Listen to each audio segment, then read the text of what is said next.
At Home in Lovely Lebanon Chapter 6 At Home in Lovely Lebanon, the exciting leap into another world. We departed America for the first time aboard a Pan Am DC-7 en route to London. A young Russian mother sat beside us for the 12-hour flight. She had finished her time working as an employee in the Russian embassy in Washington, D.C., and was returning home to Moscow to her husband and children. She had always been taught that there was no God, that she had no soul, and that there was no life after death. She said she had never let herself think of such matters until the time with us on the plane. She was such a nice and sweet person, and it seemed that the Lord was working in her heart. She said a Russian person was on the plane watching her and others who were returning as well. Her 2 years in Washington had been constantly monitored and organized to prevent any contact with the wrong people, in the eyes of the communist authorities. She did recall that her grandmother had an old book called the Bible. We witnessed to this darkened, blinded soul with heavy hearts. She promised to try to read her grandmother's Bible but was fearful to pray on the plane because she was being watched. We are curiously anxious to check out Margaret's story and its final chapter when we get to heaven. Wouldn't it be thrilling if she and her family were there? Sow the gospel seed recklessly.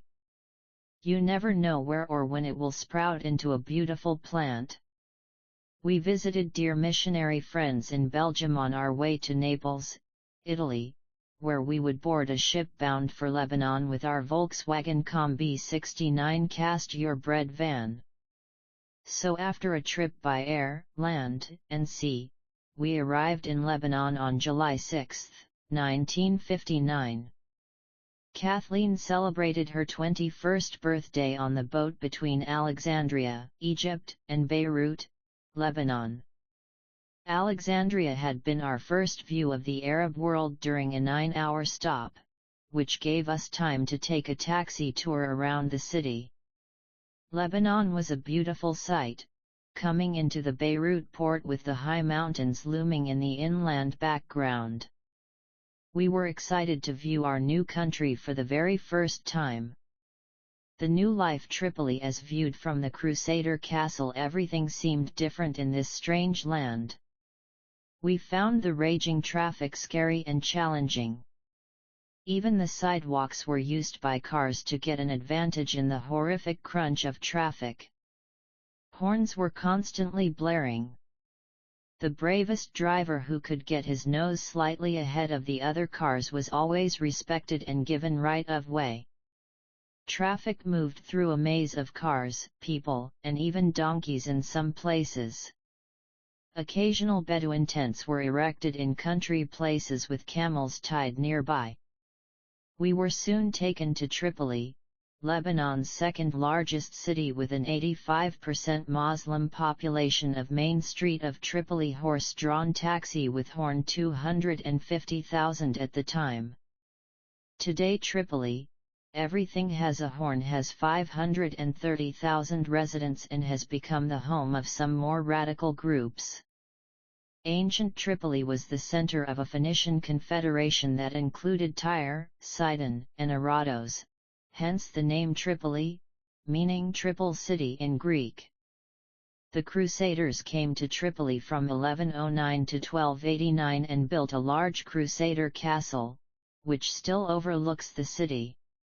70 At Home in Lovely Lebanon. Tripoli's Crusader Castle, well as other evangelical institutions favorable to carry on gospel work. Which the city to which we came had one Presbyterian church and school and one Baptist church.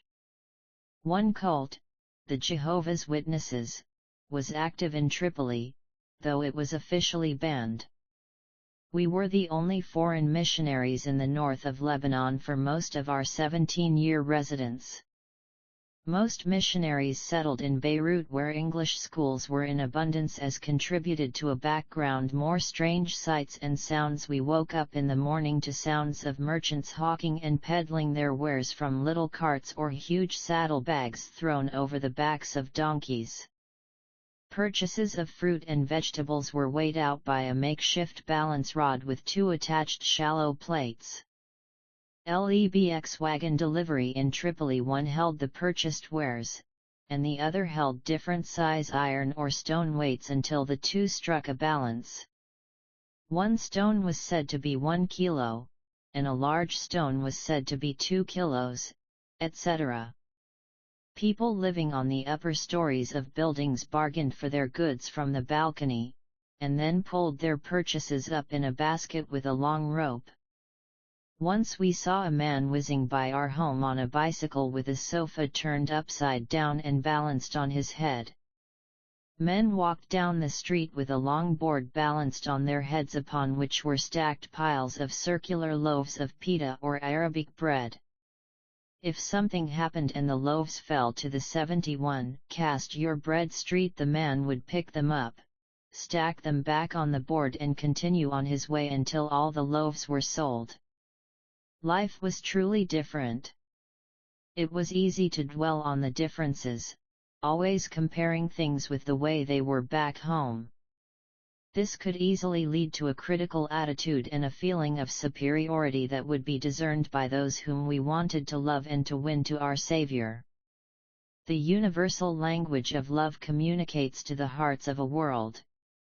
To express it in a different way, we realized if we ministered to broken hearts from a broken heart, we will always have an audience. But people must discern and feel the love of those of us who present a better hope.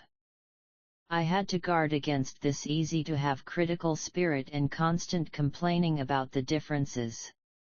Handling hospitality with yes or no. The neighbors across the hall from our apartment were often sitting out on their first-floor balcony, eating something in the evening. When we went out to walk, the neighbors would say excitedly, "Tafadhalu, please come, join us for something to eat." We didn't want to eat, but mobile scales with stone weights on the other hand, we didn't want to reject such a friendly invitation and offend them. In this case the neighbors were merely being polite and didn't expect us to accept the impromptu invitation.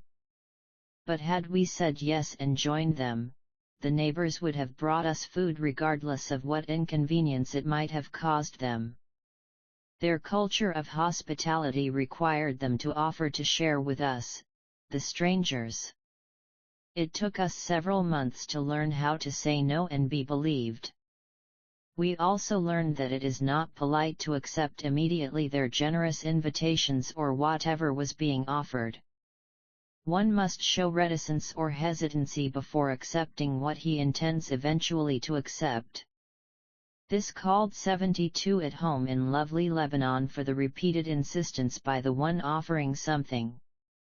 Finally, after this bit of tugging, give and take, the guest gives in and accepts. After Kathleen came home from the hospital with our new daughter Melody, I was passing around chocolates to the guests. I offered to one young man who shook his head and said no. I turned my focus to the next guest. Just as I pulled the plate of chocolates from in front of him, the young man extended his hand, but the plate was gone. Kathleen told me in English what had happened. I went on around the circle and returned to the young man. This time I insisted until he took. The Lebanese culture changed us in many ways.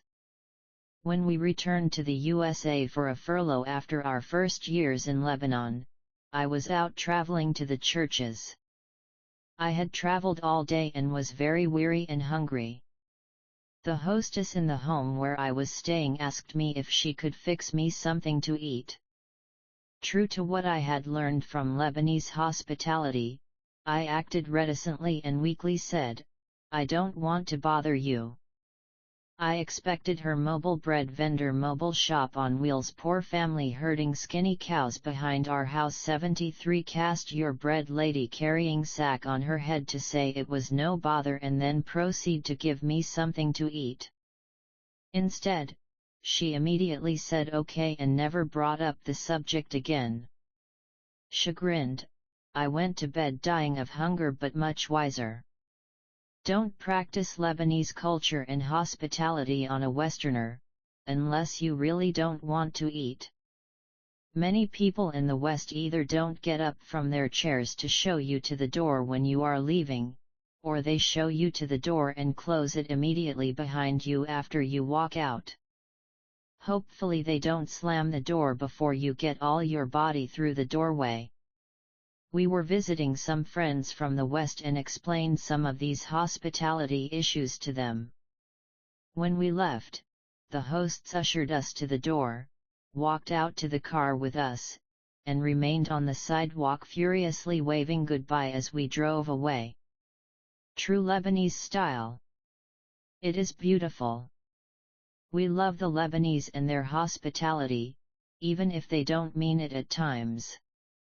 It's a beautiful, unselfish way of life from which all can learn much, though we have to confess that we will never be able to do it the way the Arabic people do it. A different culture. The culture of the new adopted home was also different. The people generally had a different concept of time. We came from a culture that was very time conscious. Time was money, valuable and important. A late appearance for an appointment was not only unacceptable, it was a slight upon the other's time and rights. A Christian virtue has developed around the management of time, redeeming the time. However, in Bible times the redeeming the time may not have had the same slant as it does today in our industrialized, time-conscious society. In Bible times as well as in the Middle East today, culture reflected that time was important and was to be invested in serving others. The emphasis was on doing things for others, reflected in hospitality to others. The old Arabic tribal custom of serving a guest for 3 days before asking what his request was, may have been a poor investment of time Western style, but 74 at home in lovely Lebanon Saycaf Street living room brought drapes from States, keep shutters closed so that my neighbors don't see inside. 1959 Saycaf Street dining room with diesel stove for heating, does better than nothing. 1959 Saycaf Street kitchen, 1959 Saycaf Street Richard Desk Indiana Hall between dining and kitchen because only heat living dining hallway and kitchen. 1959 75 Cast your bread. It spoke volumes of the culture that emphasized the guest and his importance, instead of the shocking waste of 3 days' time. Sometimes this cultural consideration works its way into church life. The leader of the church meeting will keep delaying the start of the meeting on time because some people have not yet arrived. He almost feels it is disrespectful to the latecomer to start the meeting before he arrives. Never mind the multitude who are sitting and patiently waiting for the service to start. I struggled with this tendency throughout my Arabic ministry and sometimes felt frustrated. However, I had to go back to the Lord and ask for grace to accept the culture without developing a critical attitude which would hurt the ministry. I still encourage doing things with punctuality, but do not let it become an irritant to my attitude. This is a worldwide problem for missionaries and pastors. The elusive tomorrow. When we ordered furniture to be made in Tripoli, the carpenter did not keep his promise on the delivery date. He kept delaying them by saying Bukra or tomorrow. We found out that Bukra didn't really mean tomorrow but rather later, which could be any amount of extra time. The expression a Bukra might be more definitive, but nothing is sure until the delivery is in hand. The commercial Lebanese culture has absorbed a certain lack of frankness, dishonesty, into its structure that acts as a kind of time management. The merchant tells all his customers Bukra as a means of giving each one hope while giving himself the leeway to manage delivery as it suits his workflow. Were he to tell the customer up front the actual delivery date, the customer would seek out someone else who would give an earlier delivery date. Thus, untruths of varying degrees have become an accepted fact of the culture and are deemed to be necessary for successful business. I found that if I attempted to understand how the cultural aberration developed, it helped me to deal more graciously with it in my contact with people. Often missionaries face a cultural flap and react with anger and righteous indignation. How dare they treat me that way? True, the missionary will often have to differ with a culture that has absorbed anti-biblical values, but he needs to understand its cause and be gracious with the difference. 76 At home in lovely Lebanon. Cultural adaptations of dishonesty. One of those anti-biblical values is the loose interpretation of honesty.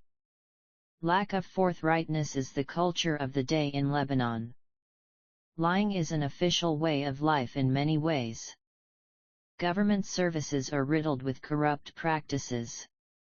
Gift payments are required, rarely called bribes, and are factored into the wage scale.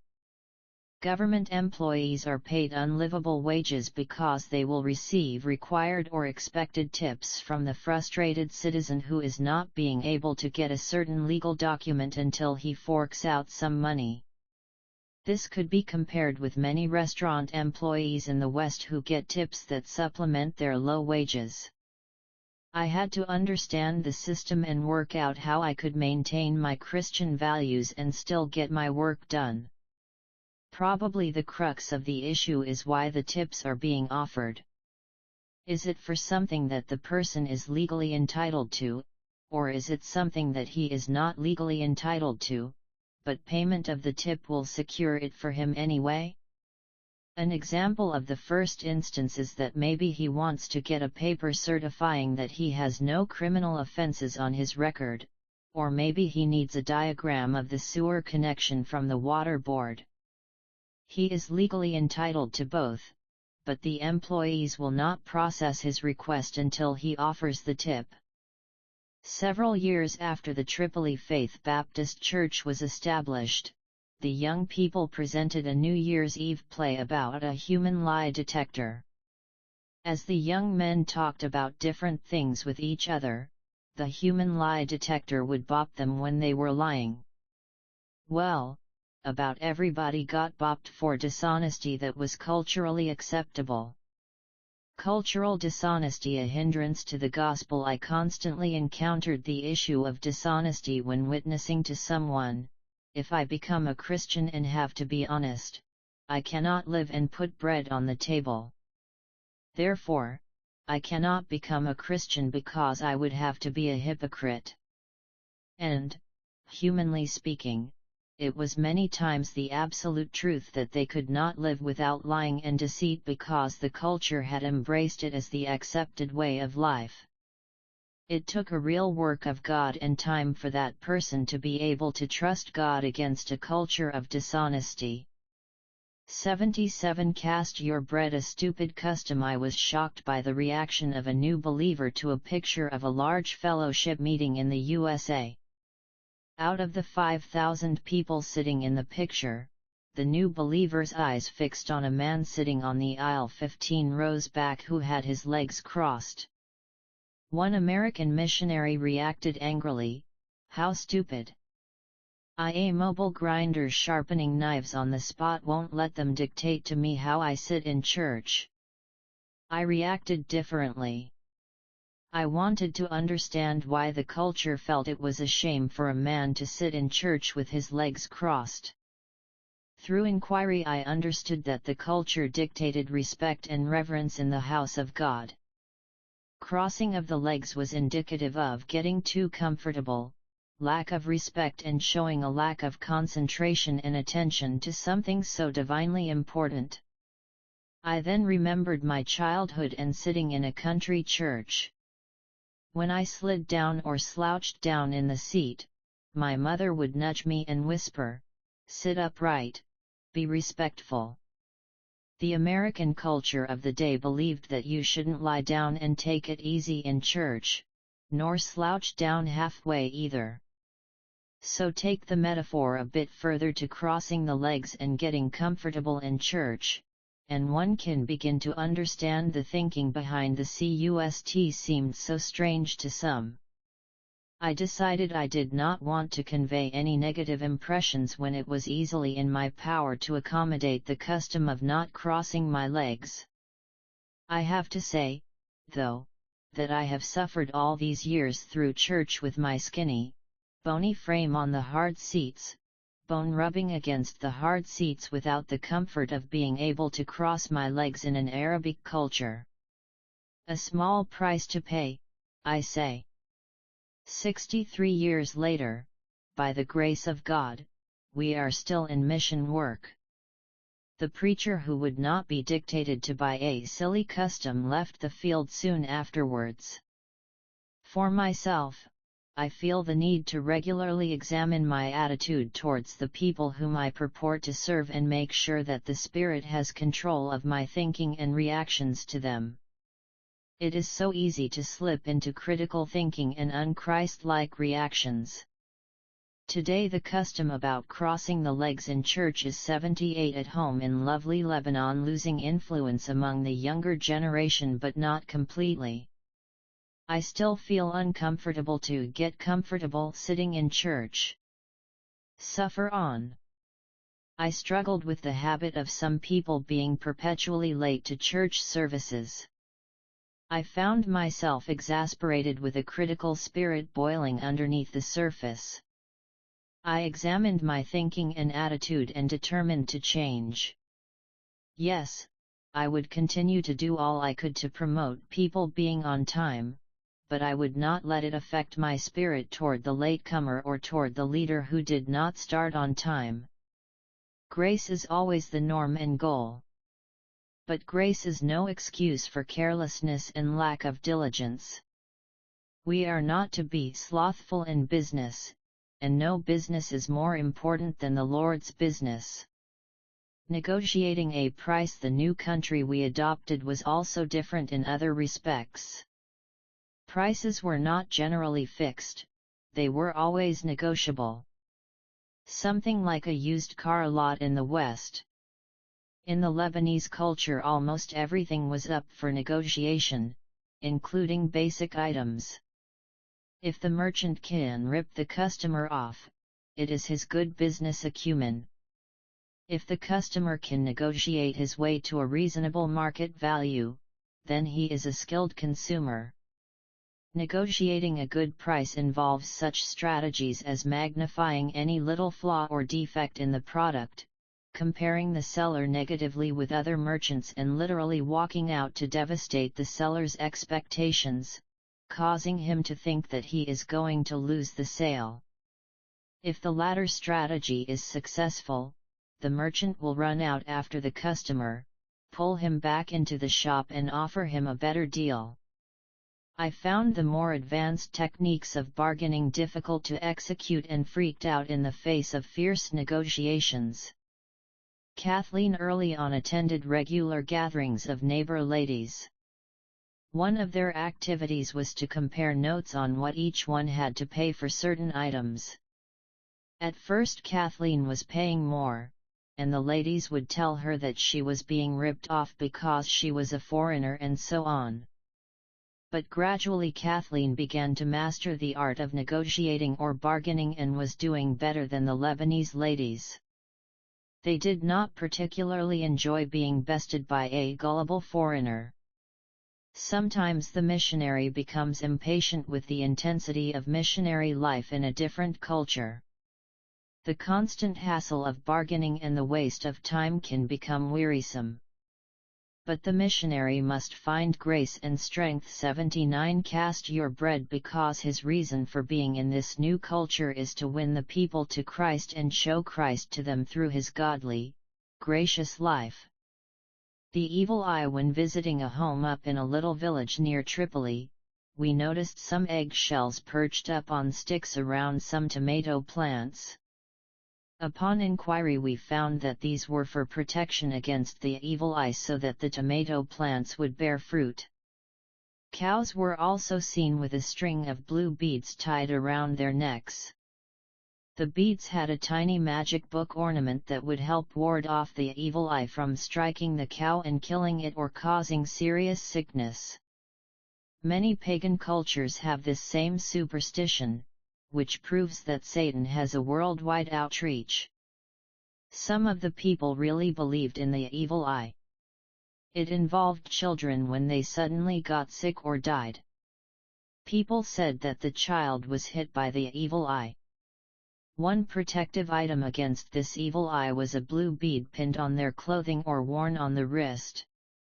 Also, they always said in the name of the cross or by the name of God when anybody's child was mentioned or seen. If people did not repeat this phrase about someone's child and the child got sick or died, the parents would blame them for the evil eye because they didn't say the magic formula. Blonde hair and blue-eyed people were thought to be prime sources of the evil eye attack, so this put us in the limelight. One of the remedies to dispel the evil eye attack was to put some hot lead into a spoon of water, and it was supposed that the shape of the cooled lead would resemble the image of the guilty person with the evil eye. The practice is mentioned in Deuteronomy 18:11, Charmer, and is condemned as a pagan practice which the Lord hated. Religious sensitivities and persecution. I came from a free democratic society and struggled with the paradox of a society where religious authority reigns with an iron hand. Jesus and the New Testament writers laid down a powerful dynamic for freedom of conscience and religious freedom. So then every one of us shall give account of himself to God. Romans 14:12. The multitude of promises in the Gospels is offered at home in lovely Lebanon to individuals, not powerful religious institutions. Whosoever will is the sole criteria for receiving eternal life and blessing from the Savior. Jesus did not sanction religious persecution of those from a different religion or persuasion. We are to overcome evil with good, love our enemies and pray for those who persecute us. They hated Jesus a drink of water before sacrifice without a cause. If they persecuted him, they will persecute us as his servants. A society that is dominated by powerful religious groups will lead to intense persecution. The motive may be to advance the power of one group or to preserve the power of another that is under threat. I carried a message that offered a new personal life, peace with God and joy for the adversities of life. I had no thought of creating a new religious authority. I wanted troubled souls to find peace with God as a follower of Jesus Christ. But I faced a divided society made up of competing religions. My efforts to convince individuals to become followers of Jesus were misunderstood and maligned. My ministry engendered opposition and outright persecution. The Apostle Paul warned of this: all that live godly in Christ Jesus shall suffer persecution. The Roman Emperor Nero was suspected of starting the Great Fire of Rome in AD 65. His strategy to get the focus off himself was to lay the blame at the feet of the defenseless followers of Jesus Christ. Then he began a horrific persecution to try to destroy them. In a society divided by religious sensitivities, liberties are taken that ordinarily would be off limits in a free society. We were shocked when we were awakened around 4 a.m. by drummers and loud shouting in the lobby of our building. Everyone, no exceptions, was awakened. Instead of being labeled as an illegal public disturbance, it is a religious feast to which everyone of any group is allowed to be awakened every morning for a month. We initially found the practice to be a novelty, but suppose some people need their sleep. Now to the question of how persecution currently affects the ministry in North Lebanon. In the early years we could suspend a huge banner across two main roads in Tripoli announcing evangelistic meetings at Faith Baptist Church. We felt no particular danger in doing this. But today we would not be one. Step 81 Smearing the blood above the door. Cast your bread up the ladder to hang the banner before we would be jerked down and perhaps harmed. Multiplied thousands of tracts and handbills were passed out indiscriminately in Tripoli in those days. Today such activity would be dangerous because of religious sensitivities of the religions in Tripoli. In Bible times those who followed Christ faced the dilemma: are they willing to pay the price to follow Christ openly? We thank God for those who were willing to endure the persecution in order to truly follow Christ, but we find it heartbreaking to remember so many who were offended by the high cost and fell by the wayside. An unbelievable story. A man listened carefully to the claims of Christ and was moved greatly. Initially, he had been greatly touched by the martyrdom of the 5 missionaries in Ecuador by the Aucan Indians. His 2 boys were coming to Sunday school and may have made professions of faith in Christ. Suddenly, as I urged him to take the final step of receiving Christ, he blurted out with emotion, I can't. The family, will kill me, and then what will my wife and children do? Please do not talk to me anymore. He removed his boys from Sunday school and ceased coming to see me. Tragically, some years later this man, who rejected Christ for fear of what persecution might cause to his family, lost both of his sons who were shot and killed because of a senseless dispute and religious sensitivities. Precious souls' tears flowed freely down the cheeks of a little girl for 5 minutes. She came forward in camp with her teacher to accept Christ. She had memorized many Bible verses and gave a thrilling testimony. But when she returned to her home, the gospel seed would be strangled. Was she saved? It's hard to say, but what can be said is that religious sensitivities create a weighty fear in their adherents. 82 At home in lovely Lebanon. Olive groves and mountains with snow outside Tripoli. Extra nice and neat terraces of apple trees. Cedars of Lebanon. We never saw a banana tree in USA. On side of mountain in Tripoli. Arrow to Catholic church 2 blocks from apartment. 1959 Tripoli 1959 83 Cast your bread. Another lovely girl accepted Christ at the youth camp. Kathleen had previously taught her the gospel at home. It was a miracle that she was even allowed to come to camp. She accepted Christ the first night and grew so wonderfully those 10 days at camp. She witnessed to another girl to the point of tears. After camp she returned to a strict home that cut off all contact with believers. Only heaven will reveal the truth about these precious souls in a religiously sensitive society that strikes such captivating fear into the heart. In one instance Kathleen was picking up children for Sunday school. Some children were stirred up by religious leaders to throw stones at the children who were waiting to be picked up. One boy was struck, causing a deep, ugly gash on his forehead that required several stitches. Another man from the same area, unknown to us, threatened to kill that Reverend Hester. In other instances children attending Faith Baptist Church Sunday school were beaten and their parents threatened with expulsion of their children from school. One girl comes to mind who was told she would be expelled and never allowed to return to school unless she stopped attending that Jehovah's Witness Sunday school, a term of derision often employed to stir up public opinion against Baptists. Persecution or opposition of another kind was prevalent. Rumors were rife that these Baptists were paying a monthly allowance to the believers who opened their homes for Bible studies. A standard rumor was that the Baptists paid by the head for everyone who attended as well as for each visitor brought. It was nothing short of amazing how many people really believed the ridiculous rumors.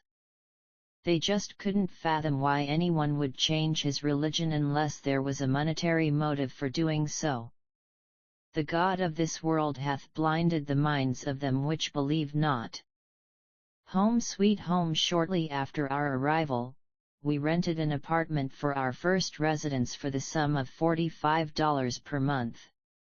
When we moved our belongings into the apartment, a man we had hired to help carry things appeared to have something causing the midsection of his loose-fitting shirt to bulge out. I shoved my hand against the man's stomach and said, "Shu hada. What is this?" The man slowly and very reluctantly pulled out Kathleen's nice tablecloth. 84 At home in lovely Lebanon. Our first apartment was right above several little shops, so we were well exposed to the activities of the neighborhood. It seemed the street was always under construction. The water board would dig a trench down the street and finally finish and fill in the trench. Then the electric company would come and dig another trench to destroy the street once again. During a time when a deep trench was still open, the shopkeeper's little son fell into the deep trench. Rabid screaming brought us out on our balcony to see what was wrong. The boy was in the trench, and the mother was screaming, then she fainted dead away. The people who were running to retrieve the little boy from the trench reversed directions and ran to help the mother. Meanwhile, the little boy was hanging on to life down in the trench while they revived his mother. How many times believers are like that fainting mother? When they ought to be responsible and busy rescuing the perishing, helping in the church and encouraging the pastor, they are falling in a heap and diverting those who are running to rescue the perishing to themselves instead, consuming time and energies on the fainting, unreliable Christians. And all this inspiration came from below our balcony. Years later in 1965 we were able to buy a plot of land among the olive trees outside of Tripoli in the Hikalia, and we built a home where we would live. The watermelons for sale below our balcony. Safurai supermarket of Tripoli, buy most of groceries here, have bought fruits at worse places than this Hikali house that became a prison. 85 Cast your bread. Remainder of our years in Lebanon. Later, during the Civil War years, our home was occupied by military forces. Tragically, the bomb shelter which we were required to build under the house reportedly became a prison. We returned to Lebanon for a preaching visit in 1993. I met with the Syrian general who was responsible for North Lebanon. He said it would be difficult to return the house to the church in the present climate. But he was very kind, and a soldier produced a large picture of Kathleen's father and an expired passport found in the home. The home was a great blessing to us. The girls were able to play outside girls in front of Hikali House, 1965, and ride their bicycles during school breaks. Young people's activities were also conducted in our backyard. I made a tree house in the middle of one large olive tree that provided beautiful childhood memories for our daughters. A man whom we hired to do some yard work would, many years later along with his family, become believers and members in the Ayaba Baptist Church. When we finished building the house, we, as well as a professional neighbor who built a new house, bought the rights to a certain amount of water which was provided by the rich owner of the development. It was registered legally in the water board of the area. A couple of years later the neighbor and I discovered that the rich neighbor had ripped us off and that he no longer owned this amount of water which was supposed to last permanently. I felt furious. How could a respectable man such as he do something wicked like this to a neighbor? The professional Lebanese neighbor had a totally different reaction. He went silent and didn't want to talk to anybody about it. I couldn't understand this and asked the professional neighbor why. He said, "You are showing your anger and disgust because he did something crooked to rip you off. In our culture the cleverest one is respected. In my case, I have been outsmarted, so I want to conceal that and not talk about it. Oh, yes, and about the illegal registration in the water board, the rich owner paid some bribe money to an employee to 86 at home in lovely Lebanon effect this rip-off. So I had to learn to ask myself if my reaction should be one of anger or silence. It depended on how I looked at it. Late 1960s Shirlene bike Shirlene and wheelbarrow setting up swing set, 1965 youth activity in backyard, 1966 girls with ladies in our backyard, 1966-87.